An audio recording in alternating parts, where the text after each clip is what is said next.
potential game of the season in the country so far. Ole Miss and Mississippi State. Ole Miss drops their first conference game of the season, losing 84-81 against the Bulldogs in Starkville.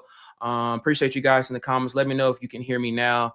And yeah, I'm going to let some more people get in here. We're going to continue to talk about what we just witnessed. An exciting back and forth game.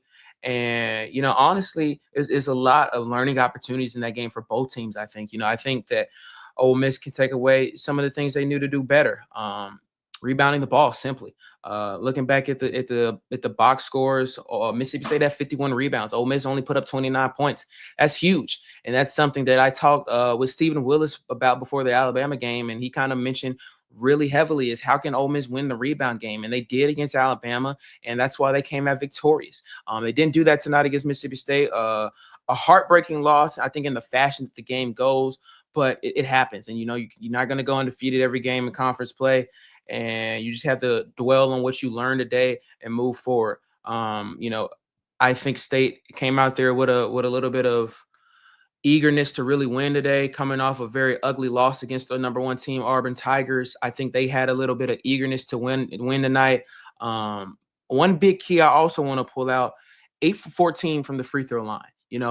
For Ole Miss, whether that's something that, you kind of want to say that it was a referee thing or Ole Miss wasn't getting to the hole enough, especially in the first half, whatever it is, 14 free throws is not enough to be successful for Ole Miss, and neither is going 57% from the charity stripe. And that's something that has to be talked about. The 21 turnovers that, we put Alabama up against was huge. And you think about it going back, they also went 14 for 16 from the free throw line against Alabama, which elevates their game and their lead really big. So free throws also had to be accounted for. I'm very proud of this team. Chris Beard came into this game. I still think trying to find the true identity of what the depth was, especially with Dre Davis coming back.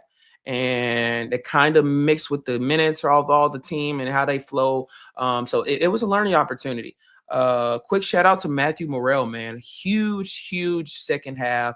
Obviously the dagger with time ticking down to send the game into overtime for Ole Miss.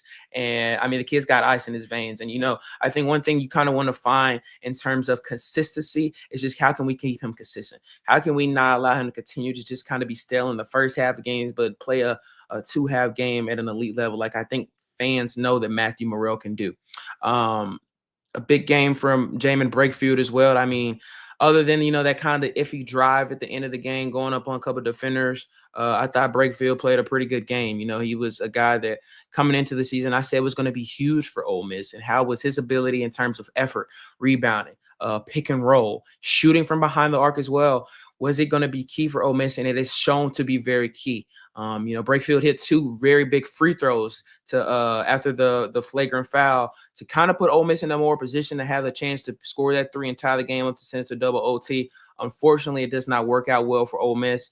But man, close game. And I think for Ole Miss, how do you look forward? And that's kind of taking some optimistic things out of this. I know Sean Padilla didn't necessarily have the night that he wanted, but he still had 18 points. Brakefield finished with 20. And there's still things to work out for this Ole Miss team. We're going to get the pressers here soon. Our man Cam Wicker and Donna Sparberry are out in Starkville covering the game for us. And, I'm sure there's going to be a lot of thoughts and things to say. But this is a game that Ole Miss should still feel optimistic about. Going down 14 in the first half, cutting the lead down to 8 before halftime, and just getting a rhythm. I think that health is big. Getting Dre Davis back is big, but how do we kind of incorporate him in terms of where his minutes fit? So let us know your thoughts. And a big game for Ole Miss. Unfortunately, they lose a heartbreaker to Mississippi State, 84-81. What's interesting about this game is it's only going to get a little tougher, and that's just the epitome of playing in the SEC. And, that one loss was coming. And now, I think students are coming back into Oxford here pretty soon with classes starting back up on Tuesday. Packed out Pavilion Wednesday. Texas A&M rolls into town, a top 15 team. And, Chris Beard has asked for the attendance. So far, it has been pretty good with the students gone. But now that the students are going to be rolling back in here soon, full time, expect that pavilion to be packed out on that Wednesday night. The game is at 8 o'clock against Texas A&M. So get there, be there early, be loud. This team deserves it. They still obviously have a great chance to do some damage throughout the rest of the season, and it's gonna pick right back up Wednesday at the Pavilion against Texas A&M. As we continue, I'm not gonna be on here too long, guys. We just wanted to get on live really quick, give you guys a little feedback, give you guys something to talk about. We're gonna be making a video here soon about the game. Again, a thriller of a game between Ole Miss and Mississippi State. The state of Mississippi put on tonight for the entire country, 84-81 win for Mississippi State, handing Ole Miss and Chris Beard their first conference loss of the season. Just all around exciting game. It's what you want to watch. It's a neutral. It's what you want to watch. It's something that you want to sit back and just say, man, I'm glad I got to watch that game. And just from the perspective of Ole Miss, things to work on, obviously, but how do you move forward? I saw a lot of things on the defensive side of the ball that I had not seen from Ole Miss the entire season. Kind of being tentative on the doubles in the corners, not helping out well, not being aggressive on the steals, and kind of leaving the gap in between a wide open goal. Another big thing is missing wide open shots for Ole Miss. I watched them in the first half miss continued wide open threes, and that is obviously going to happen. No one is perfect, but when you continue to shoot them and you continue to miss them, and that's still your same game plan, you have to find a way to divert. 13 for 35 from behind the arc for Ole Miss tonight against Mississippi State. That's something that has to be talked about. The Alabama game proved that this team can compete with anybody in the country, but how do they do that on their own terms? You have to play a full game. And from the start of the first half to the start of the second half, how are you able to do that? So there's going to be things to work on for Chris Beard. You never are happy with losing, but I don't think he's going to be too frustrated with it. The way that Ole Miss fought back and endured a lot of pressure and anticipation that I don't think they originally thought they were going to even have to face. But going into Texas A&M, they're going to need a quick start. The fans are going to have to be loud and early at the Pavilion Wednesday night for Ole Miss. How do you get guys involved early? Set some plays up. Matthew Morrell and Malik Dia combined for 2 points in the first half, came out of the second half dominating on every aspect. How do you get those guys going in the first couple of minutes against Texas A&M? Those guys are leaders. Those guys are your dogs for Chris Beard. So how do you get the momentum set and you get the crowd into it? Matthew Morrell and Malik Deer, those guys are going to put a slam dunk on somebody, and it's going to get the crowd amped and riled up. So how do you continue to get those guys involved, even when they're maybe lacking a bit of confidence or momentum at a time in that point? I think that Sean Padilla played a pretty good game, 18 points, second leading scorer for Ole Miss tonight. But I think you kind of expect him to have a little bit more of proper management in those late game situations with the experience that he's had in college basketball in his career. You kind of saw Chris Beard getting into him after that just kind of questionable shot with about 14 seconds left in overtime, which, you have an opportunity to kind of run a set play, and, you don't get that opportunity now with kind of a forced three that was kind of long as well. And you look back at it as well, when Sean Padilla got the ball, went to the corner and tried to do something, you kind of question why you're going to the corner with the game down, stay at the top of the key and make something happen. But it's learning opportunities, it's learning experiences for Ole Miss.